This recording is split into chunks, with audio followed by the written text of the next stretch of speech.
Vous êtes prêts? Si vous voulez bien, je vous emmène au pays des histoires. Écrite et lue par Gwen Kerdraon. On y va? Installez-vous confortablement.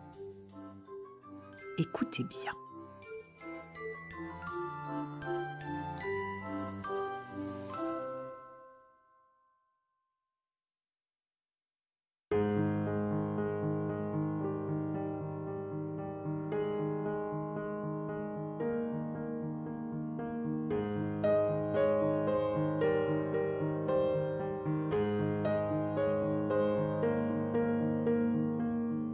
Samuel et Mila, la promesse. Cette histoire intéressera sans doute en particulier Samuel et Mila, mais elle conviendra évidemment aux autres enfants et peut-être même à certains grands. Samuel et Mila sont frères et sœurs, et pourtant très différents. La preuve, déjà ils n'ont pas le même âge. L'un a 5 ans, l'autre 7 ans et demi. Leur problème, et celui de leur famille surtout, est qu'ils s'entendent comme chien et chat. Autrement dit, ils se disputent souvent, pour un oui ou pour un non, pour ci ou pour ça, tellement souvent d'ailleurs qu'ils en oublient la raison la plupart du temps. L'un fait du water-polo, l'autre de l'équitation. Rien à voir. L'un, assez solitaire, rêve de devenir un jour un super-héros. L'autre, d'humeur plutôt joyeuse, voudrait diriger le monde, ou au moins son petit monde. Différents et parfois pires ennemis, il leur arriva un jour une histoire qu'ils ne sont pas prêts d'oublier et qui, j'en suis sûre, les liera à jamais. Samuel et Mila avaient déjà 4 poissons, des néons qui éclairaient leur vie et l'aquarium quand il faisait vraiment nuit. Mais leur rêve commun, ils avaient au moins cela en commun, était d'avoir un chien. Sauf que, comme ils se disputaient toujours pour un oui ou pour un non, pour ci ou pour ça, ils se disputaient aussi évidemment au sujet du chien qu'ils n'avaient pas encore. L'un en voulait un grand, l'autre un petit, l'un un noir, l'autre un blanc. Et le nom, alors là, c'était encore plus difficile. En 2022, c'était l'année d'été, alors leur maman, pensant les mettre d'accord, leur dit « On n'a pas le choix, en 2022, c'est l'année d'été ».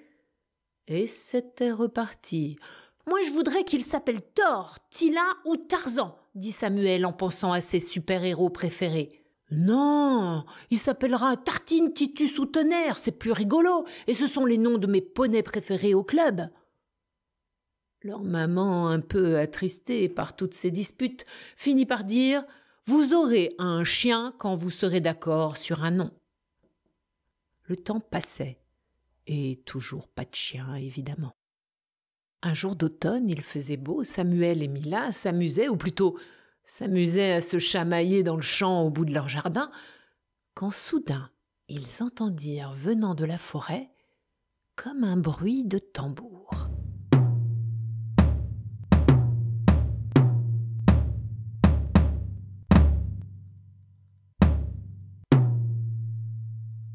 Samuel n'était pas rassuré, normal quand on a 5 ans.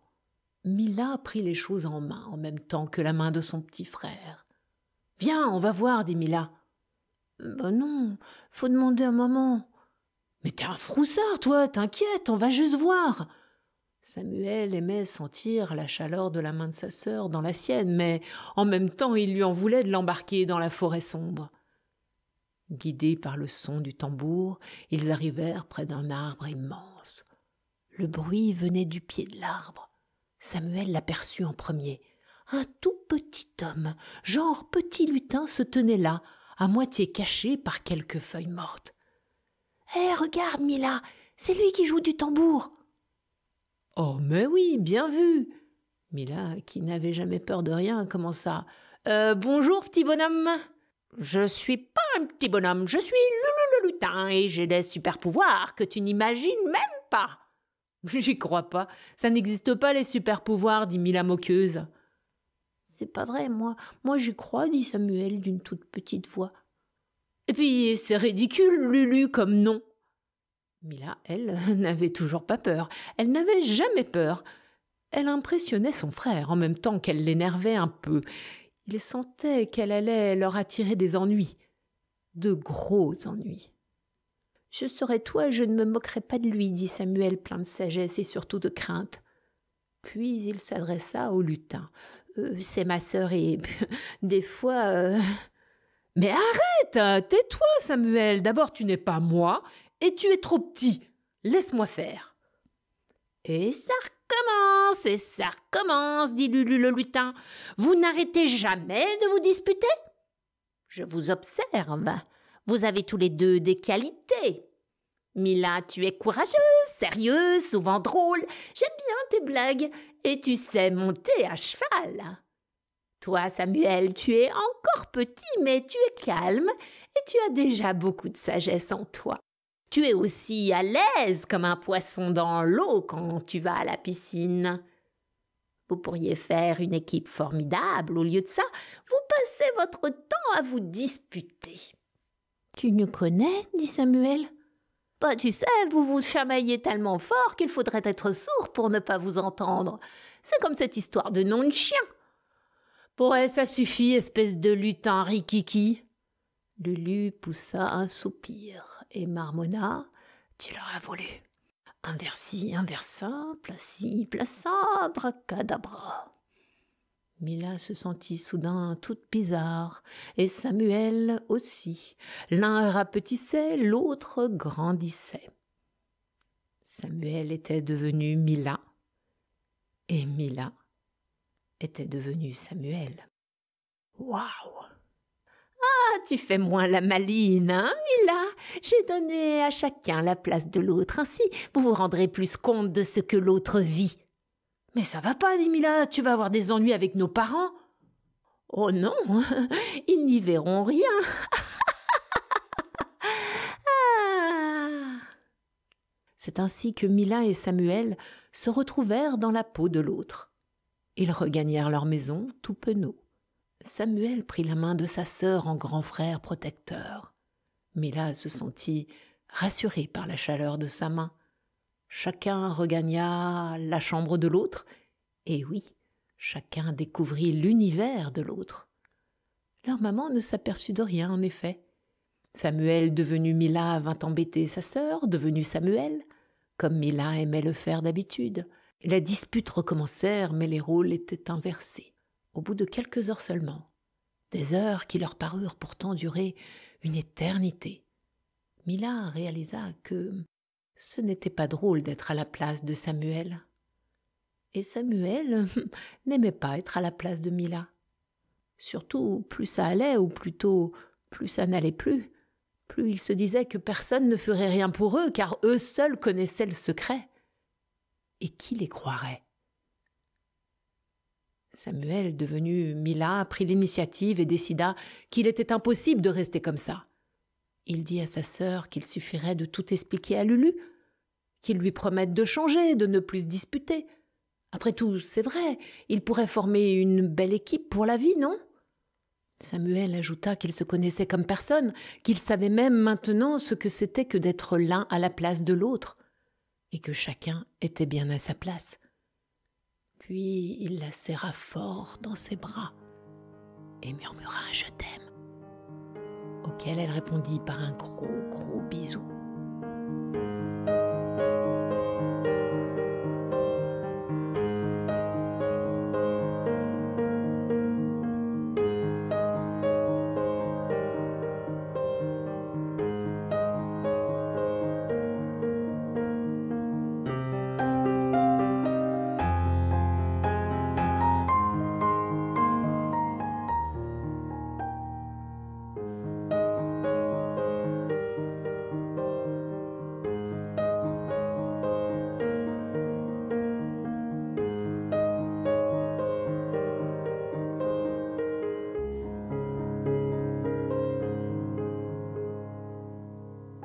Samuel connaissait bien les super-héros, alors un lutin magique, c'était un peu pareil.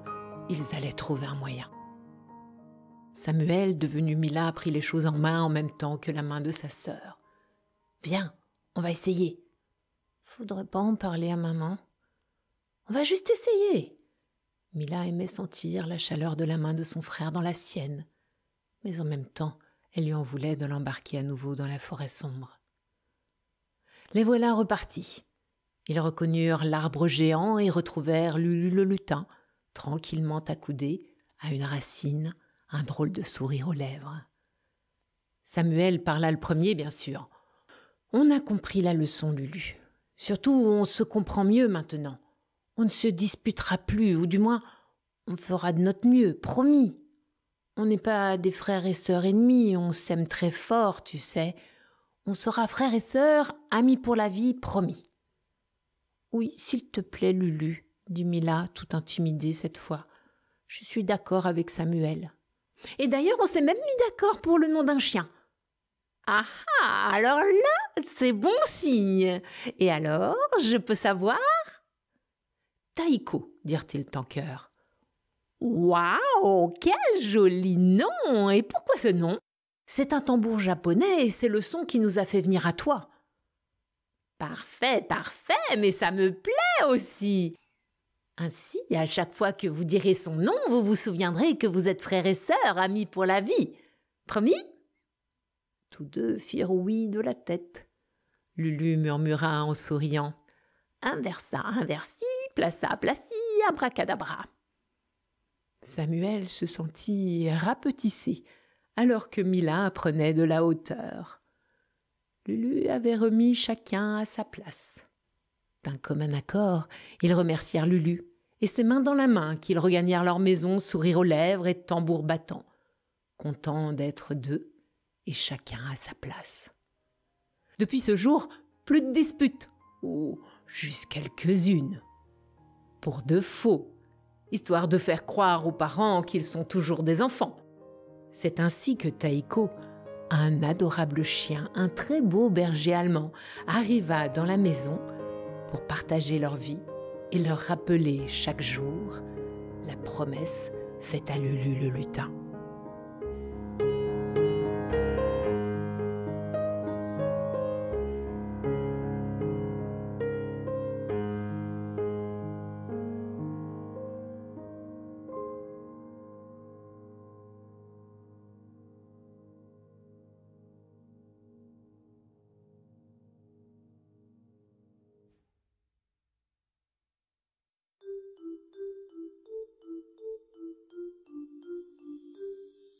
L'histoire est finie.